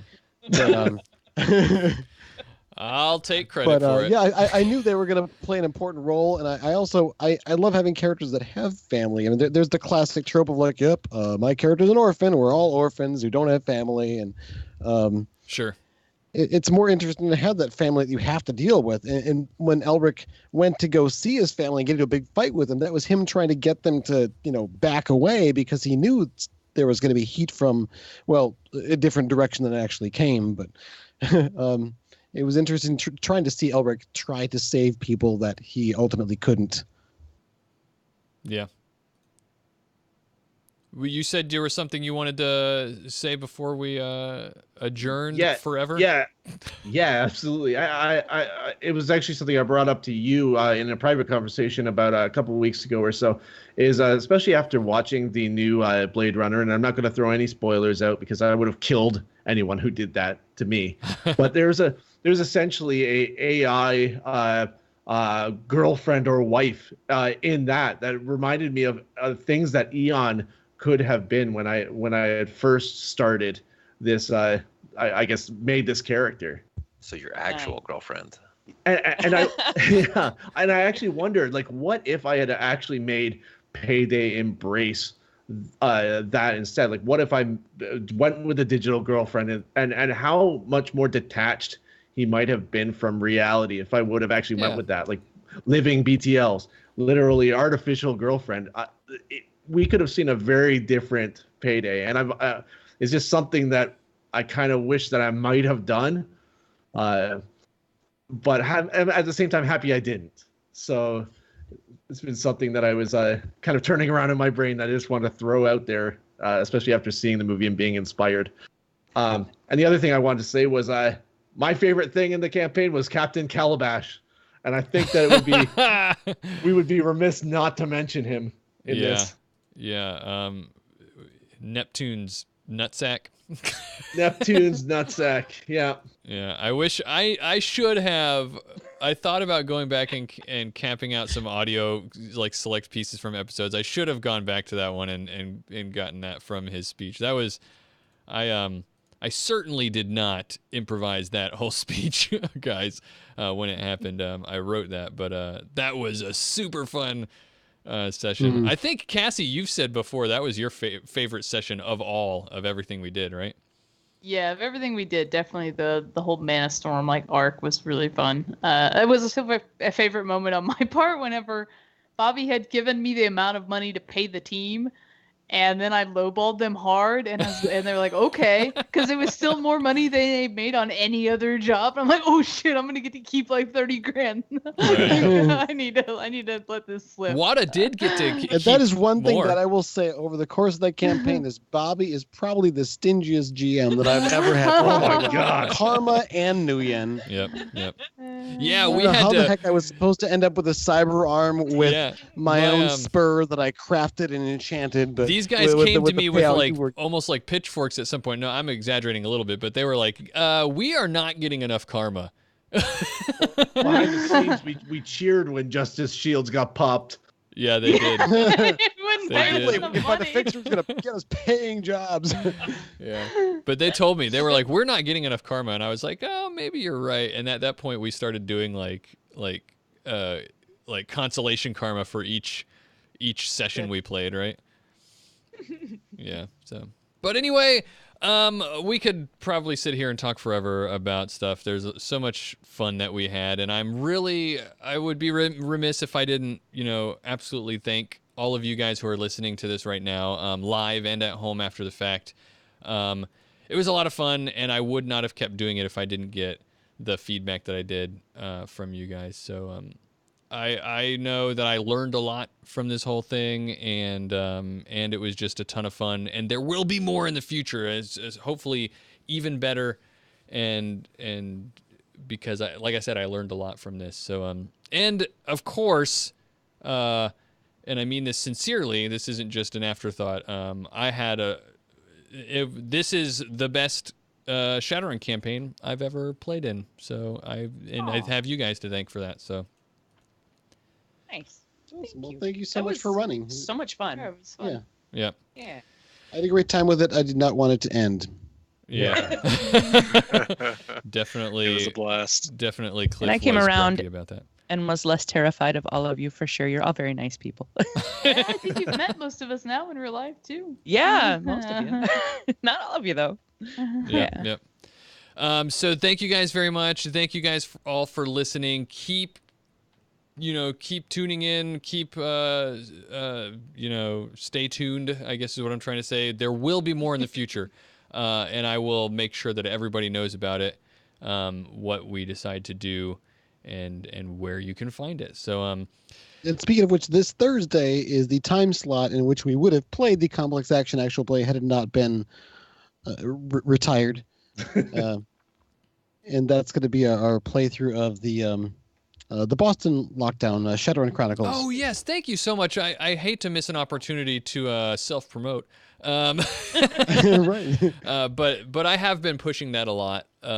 We've been having a ton of fun. Me, Damien here, Cliff and Opti of the Neo-Anarchist podcast, whom many of you will be familiar with. The four of us have been playing through Boston Lockdown, the Shadowrun Chronicles Boston Lockdown game, the online Shadowrun game. So, and like Cliff said, that's on Thursday, this Thursday if you're listening live, and every other Thursday.